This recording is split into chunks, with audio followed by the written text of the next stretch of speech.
Bonjour à tous et bienvenue pour cette nouvelle vidéo. Aujourd'hui, on va parler du jour J en salle de naissance.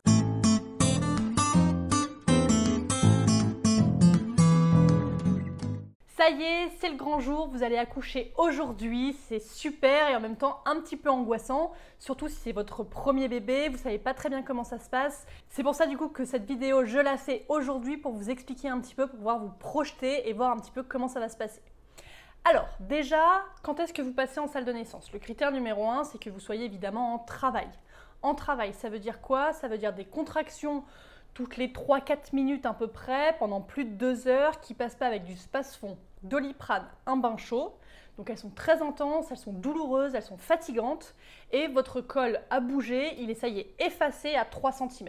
Il faut obligatoirement ces critères-là pour passer en salle de naissance sous le prétexte du coup d'être en travail, d'accord? Vous pouvez passer en salle de naissance pour d'autres prétextes comme des urgences ou des choses comme ça, mais là on va parler où tout va bien, tout est physiologique, tout est beau, tout est super, vous êtes en travail et vous passez en salle de naissance. Il y a certains hôpitaux, il faut le savoir, qui n'ont pas d'urgence gynéco, c'est-à-dire que les urgences se passent en salle de naissance, d'accord? Moi, chez moi, dans mon hôpital, on a les urgences d'un côté et la salle de naissance d'un autre. Donc, on passe en salle seulement quand on est en travail. Mais si vous n'avez pas d'urgence gynéco, forcément, vous arrivez directement en salle, d'accord? Donc, c'est un petit peu normal s'il y a du coup cette différence qui n'est pas faite partout. Ok, vous passez en salle de naissance du coup et là, vous avez deux cas de figure. Soit vous souhaitez une péridurale, soit vous ne souhaitez pas de péridurale. Je vais commencer par le fait que vous ne souhaitiez pas de péridurale. Vous ne souhaitez pas de péridurale, ça veut dire quoi? Ça veut dire que le monitoring, il n'est pas en continu. Vous avez le droit de déambuler, marcher un peu partout, vous balader. Vous avez le droit de boire, vous avez le droit de manger. Bref, vous êtes complètement libre. Jusqu'à, on va dire, à peu près 6 cm. À partir de 6 cm, on aime bien quand même contrôler très régulièrement le rythme cardiaque de votre bébé pour être sûr qu'il tolère bien les contractions et que tout va bien pour lui. À un certain moment, on va mettre le monitoring en continu, justement pour être sûr que tout va bien. Et puis vous, la douleur va s'accentuer, etc. Mais vous ne souhaitez pas de péridurale, on va essayer de vous accompagner au mieux du coup dans cette démarche pour justement réussir à accoucher sans péridurale. Vous avez le droit d'accoucher allongé sur le lit, sur le côté, à quatre pattes, voire même debout, mais en général, les mamans, avec la fatigue et la force de la contraction, debout, elles n'aiment pas trop. Par contre, à quatre pattes, ça marche très bien, sur le côté, ça marche très bien, et allongé, évidemment, c'est ce qu'il y a de plus classique, ça marche aussi très bien. Voilà un petit peu les cas de figure si vous ne voulez pas de péridurale. De temps en temps, on prend quand même une tension, même si vous ne souhaitez pas de péridurale, pour être sûr que vos constantes sont bonnes. On vérifie votre fréquence cardiaque et bien sûr, le bébé, on le surveille très régulièrement pour être sûr que lui, on le surveille bien et qu'il va bien. Vous, forcément, on a la clinique, on vous voit, on voit si vous êtes en forme, pas en forme, si vous allez bien, pas bien. Par contre, bébé, comme il est à l'intérieur, si on ne met pas de monitoring, on ne peut pas savoir, d'accord?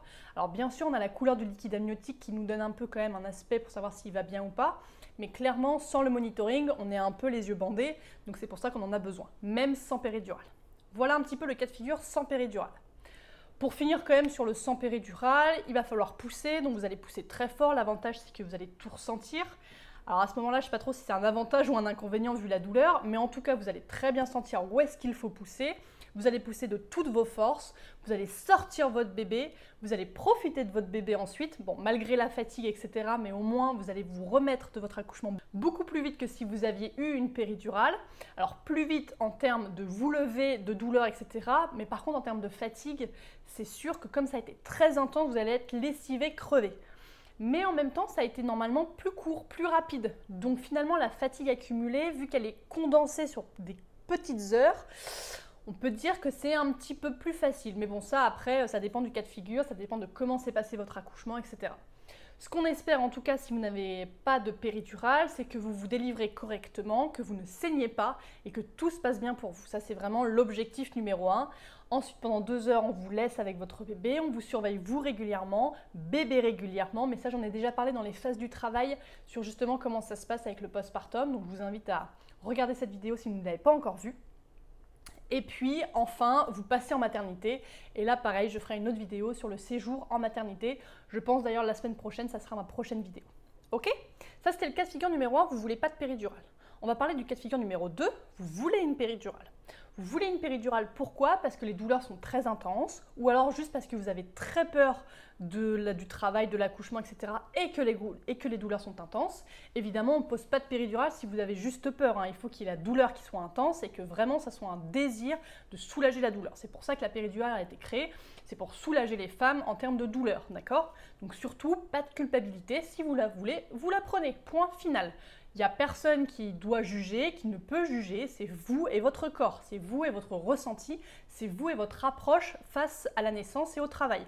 Et dans un autre cas de figure, si vous ne voulez pas de péridurale, personne ne doit juger en disant « mais pourquoi tu souffres pour rien ?» Non, c'est votre choix, donc soyez-en consciente et assumez-le, il n'y a aucun problème. Donc, on repart sur le cas de figure, vous voulez une péridurale. Là, c'est un petit peu plus médicamenteux, on va dire, c'est sûr, en tout cas un peu plus contrôlé. Pourquoi? Parce qu'on met un médicament dans le corps pour soulager la douleur. Donc forcément, on doit vérifier que vous réagissiez bien au produit. Donc, on vous installe dans la salle de naissance, on vous branche le tensiomètre qui va gonfler toutes les 5 minutes pendant la pause de péridurale et juste après la pause de péridurale. Pourquoi? Pour être sûr que vous n'ayez pas de chute de tension. Parce que souvent, mine de rien, la péridurale fait des chutes de tension. Donc, pour être sûr que vous n'en fassiez pas, on vous surveille. Si jamais on voit que vous en faites, si jamais on voit que vous en fassiez, si jamais vous en faites, il n'y a pas de problème, on augmente le débit du ringer lactate, je vous le réexplique juste après, comme ça soulage un petit peu et en général la tension remonte, on vous met sur le côté gauche, etc. mais ça on vous le réexpliquera le jour J, c'est pas ce qu'il y a de plus important aujourd'hui. En tout cas, le tensiomètre, on le branche. On branche également le saturomètre. Le saturomètre, pourquoi? Pour vérifier votre fréquence cardiaque. On veut être sûr que pendant la pause de péridurale, mais aussi pendant le travail, votre cœur ne s'accélère pas ou ne ralentit pas de manière anormale. D'accord? On vous check quand même vous aussi. Bien sûr, on s'occupe de bébé, mais vous aussi, vous êtes très importante, donc on vous surveille également. On branche également une perfusion avec du coup le ringer lactate dont je vous parlais juste à l'instant. C'est quoi du ringer lactate? C'est en gros des molécules un peu costauds qui permettent de remplir les veines. Ça permet de vous remplir. C'est un peu bizarre dit comme ça, mais en gros c'est pour justement éviter les chutes de tension de 1 et de 2 d'avoir toujours une voie veineuse ouverte. Pourquoi? En cas d'urgence, au moins on peut injecter très vite des médicaments parce que vous avez une voie veineuse ouverte. Alors petit rappel, juste si vous n'aviez pas de péridurale, vous aviez quand même un cathé, mais parfois il y a juste un petit bouchon. On ne vous branche pas forcément du ringer comme dans le cas où vous avez une péridurale. Voilà, mais vous avez tout de même toujours systématiquement un cathéter, en France en tout cas, pour justement gérer les urgences s'il y en a une. Ok? Je repars du coup dans la partie péridurale. Vous avez le cathé, vous avez le saturomètre et vous avez le tensiomètre. Donc vous êtes un peu branché de partout. Et pour finir, évidemment, on écoute bébé. Là, avec la péridurale, vous êtes forcément sur le lit allongé. Vous ne pouvez plus bouger. Alors, vous avez bien sûr le droit de vous tourner à gauche, vous tourner à droite, vous asseoir dans le lit, mais vous n'avez plus le droit de vous lever. Vous avez le droit de boire encore, mais seulement de l'eau ou en tout cas des jus qui n'ont pas de gaz et pas de pulpe. D'accord? Donc par exemple, un iced tea, c'est sucré, ça vous avez le droit, parce qu'il n'y a pas de gaz, pas de pulpe. Mais c'est à peu près un verre d'eau ou un verre d'iced tea par heure. D'accord? Donc ce n'est pas des quantités non plus énormes. Alors évidemment, en phase de canicule, vu qu'il fait extrêmement chaud, on augmente un petit peu, forcément, parce que le corps a plus besoin qu'en période de froid. Mais en gros, je vous dis ça en gros, on n'est pas à calculer exactement. Par contre, plus du tout le droit de manger. Ça, c'est complètement interdit. Pas du tout manger. Ça, c'est sûr que non. Ok? Donc il y a quand même une petite différence avec et sans péridurale, mais bon ça c'est normal, c'est aussi les médicaments qu'on vous met dans le dos pour l'anesthésie, ça a forcément des conséquences sur votre corps, d'accord? Donc le travail, donc la péridurale est posée, le travail avance, on vous surveille vous un petit peu de partout et donc le monitoring en continu cette fois pour écouter bébé. Pourquoi on continue? Parce que mine de rien, le fait que parfois vous ayez des chutes de tension, donc votre tension chute, ça fait que vous ne vous sentez pas très bien et ça peut avoir des répercussions sur bébé. C'est rare et généralement on le prend très tôt parce que la maman ne se sent pas bien, donc réagit très vite, nous appelle, on arrive, on pallie au problème, il n'y a pas de problème et hop, tout va bien. Mais parfois il y a quand même des petites conséquences sur bébé, c'est-à-dire que son cœur ralentit un petit peu et puis nous dès qu'on a agi, hop, il récupère. On connaît la cause, c'est pas grave, personne ne s'inquiète, tout va bien, d'accord? Mais il faut quand même qu'on le surveille en continu pour être sûr que justement lui, il tolère bien cette anesthésie que vous avez reçue et tolère bien le travail, d'accord? Vous avez des contractions, c'est pas évident, c'est efficace, c'est douloureux, lui il descend au fur et à mesure dans le bassin, donc on vérifie que lui va bien comme vous alliez bien, ok? Ensuite vient le moment de la poussée de l'accouchement, le moment tant attendu. Donc là, comme je vous avais expliqué dans la vidéo des phases du travail, 2 critères. 1, dilatation complète. Deuxièmement, bébé engagé dans le bassin. Il faut vraiment les 2 critères pour que vous puissiez accoucher par voie basse. Vous avez les 2 critères, on se lance du coup pour l'accouchement, vous poussez très fort, vous le sortez, c'est merveilleux. Ensuite, vous sortez le placenta, donc la délivrance, c'est merveilleux. Vous ne saignez pas, c'est super. Ensuite, on vous surveille 2 heures en postpartum pour être sûr que justement, vous ne saignez pas, que tout va bien, etc. Que bébé va bien, qu'il a une bonne température, qu'il s'alimente correctement. Et pour finir, on vous vide la vessie. Alors, ce qu'il faut savoir aussi, c'est que quand vous avez une péridurale, vous ne sentez pas l'envie de faire pipi, d'accord? Donc régulièrement, on va vider la vessie. Toutes les combien de temps? Il n'y a pas de critères, d'accord? C'est pas toutes les 4 heures, on vide forcément bam bam, non, c'est pas comme ça, c'est selon la clinique. C'est-à-dire que si par exemple le ringer lactate, donc la perfusion qu'on vous a mis, il y a 1 litre entier qui est passé, forcément on va vous sonder assez rapidement après. Si par contre on voit qu'il n'y a que ça qui est passé, que vous n'avez pas beaucoup bu et qu'on ne vous sent pas de globe urinaire, ça ne sert à rien qu'on vous sonde, d'accord? Parce que mine de rien, à chaque fois qu'on vous sonde, c'est quand même un geste qui est assez intrusif, d'accord? Donc on ne le fait pas pour le plaisir, on le fait que si c'est nécessaire. Par contre, si on sent qu'il y a un petit globe urinaire, que la perfusion s'est vidée et qu'en plus vous avez bien bu, alors là c'est sûr qu'on va vous sonder pour justement laisser le maximum de place pour bébé pour descendre, parce que si la vessie est pleine, bah, ça fait quand même un obstacle dans l'utérus, d'accord? Donc le bébé descend moins bien. Donc forcément, si la vessie est vide, hop, bébé a toute la place et il peut descendre, d'accord? Donc ça aussi, quand vous avez la péridurale, on vous sondera la vessie régulièrement parce que vous ne le sentirez pas. Contrairement au fait que quand vous n'avez pas de péridurale, forcément vous ressentez tout, ce qui est bien et ce qui est moins bien. Voilà, il n'y a pas de super, il n'y a pas de bon choix, c'est vraiment vous ce que vous ressentez.